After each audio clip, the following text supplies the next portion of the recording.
Bàbá tí ń bá yìn ọmọ ya láìmoore. Jésù tí ń bá yìn ọmọ ya láìmoore. Ìlàjì àkọ́kọ́ ọdún yìí ò mọ́ lájà. Nínú ewu ẹ̀rù ikú pẹ̀lú ìdágìrì.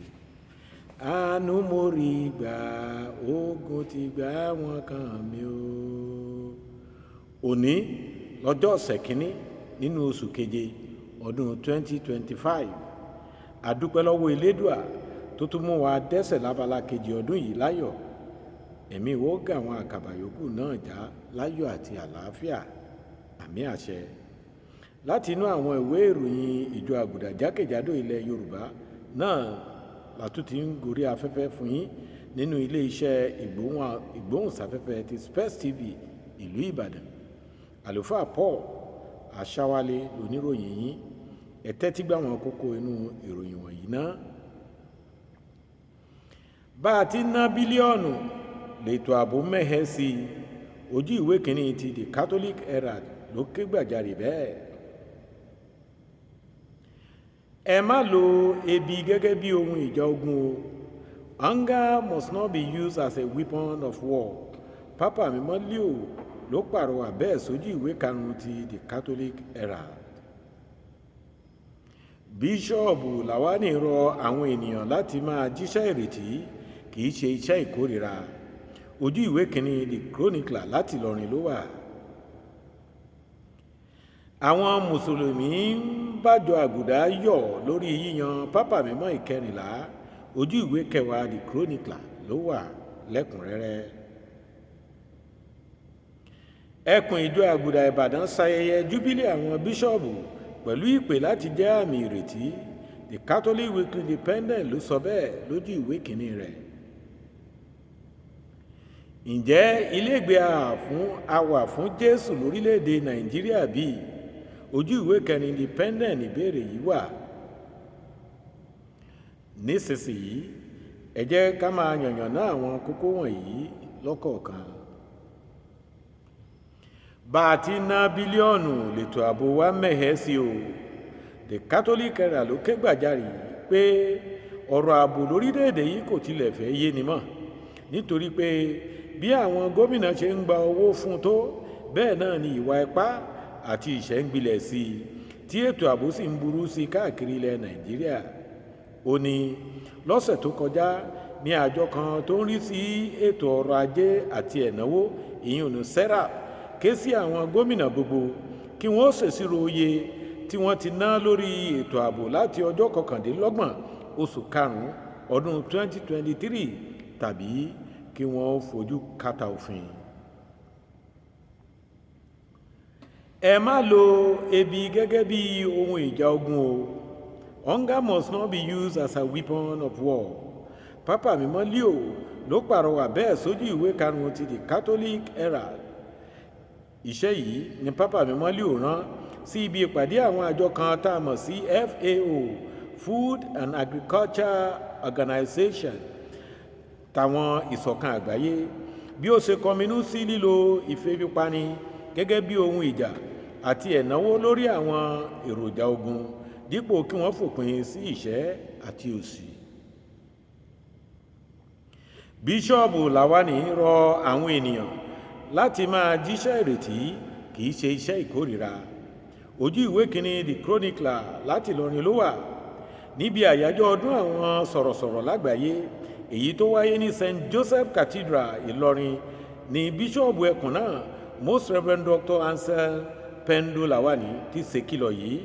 Ó ní kí wọ́n ya ipa ọ̀nà ìbáraẹnisọ̀rọ̀ tó mú ìrètí gbòòrò, tó mú dàgbàsókè bá ìrẹ́pọ̀, tó sì tún sọ ayọ̀ jí nínú àwọn ẹlòmíràn, ju pé kó máa tan ìkórìíra, ìbẹ̀rù, ìbínú pẹ̀lú ìyapa káàkiri. Àwọn mùsùlùmí ń bá ìjọ Àgùdà yọ̀ lórí yíyan Pápá Mímọ́ ìkẹrìnlá. Ojú ìwé kẹwàá The Chronicler ló wà.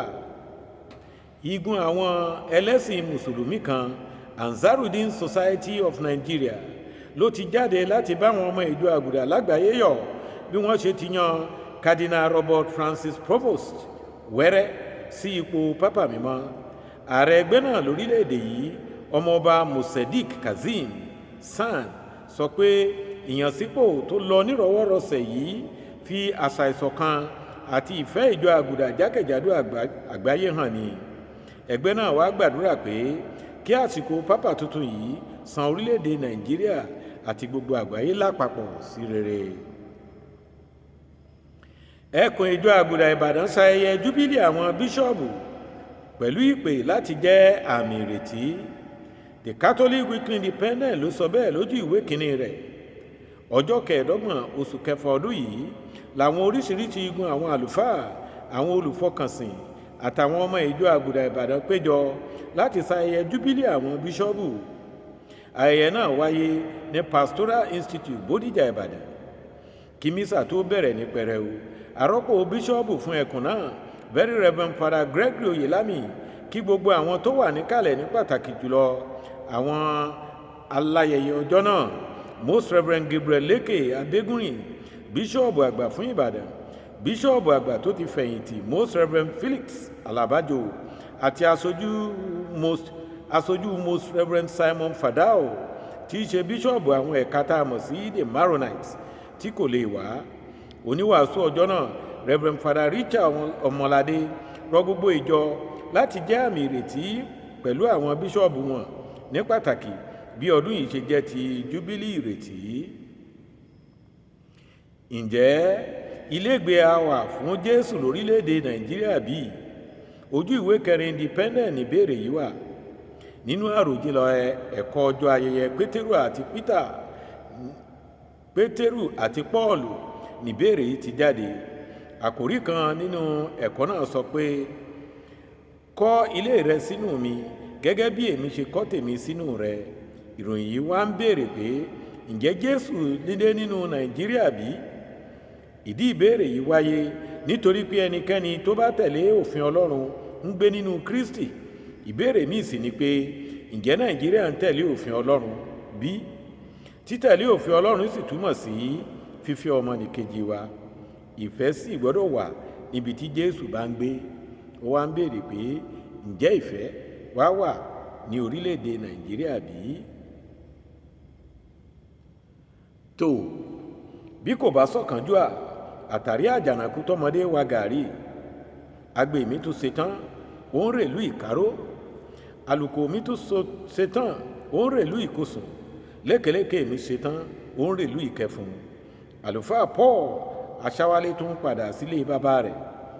Ìjì ò ní jà kó dominú àgbọnù títí ọjọ́ mẹ́jọ gbẹ̀ngbẹ̀ng àtèmi àtẹ̀yìn òkè gbẹ̀ngbẹ̀ng.